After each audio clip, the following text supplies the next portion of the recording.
बहुत साल पहले की बात है। एक गांव में एक आवारा लालची कुत्ता भूख के मारे खाने की तलाश में इधर उधर भटक रहा था। वह गांव में बहुत इधर उधर घुमा लेकिन खाने के लिए उसके हाथ कुछ भी नहीं लगा। फिर घूमते घूमते वह एक कसाई के दुकान पर आ पहुंचा।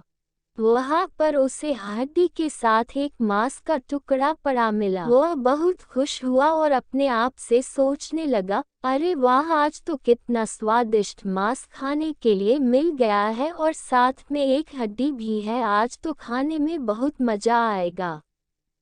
ऐसा सोचकर उसने उस मांस के टुकड़े को उठाया और खाने का आनंद लेने के लिए एक सुरक्षित और शांत जगह ढूंढने के लिए वहां से भागकर चला गया। उसे एक पेड़ के नीचे मनचाही जगह मिलती है, वहां पर बैठता है और उस हड्डी के मांस के टुकड़े को खाने लगता है।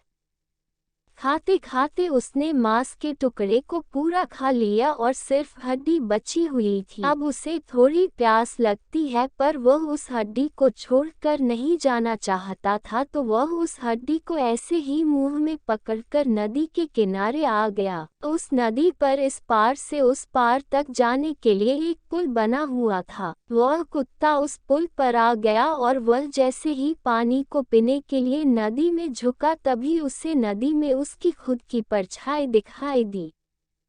पर उसे लगा पानी में कोई दूसरा कुत्ता अपने मुंह में हड्डी लिए बैठा है।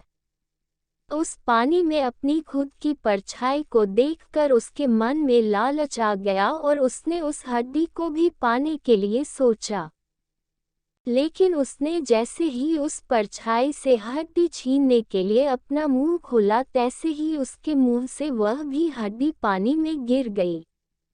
जैसे ही हड्डी पानी में गिरा तो उसके गिरने की वजह से वह परछाई भी नष्ट हो गई और तब उस कुत्ते को ध्यान आया कि दूसरी हड्डी हासिल करने की कोशिश में उसके पास जो हड्डी थी उसे भी खो दिया।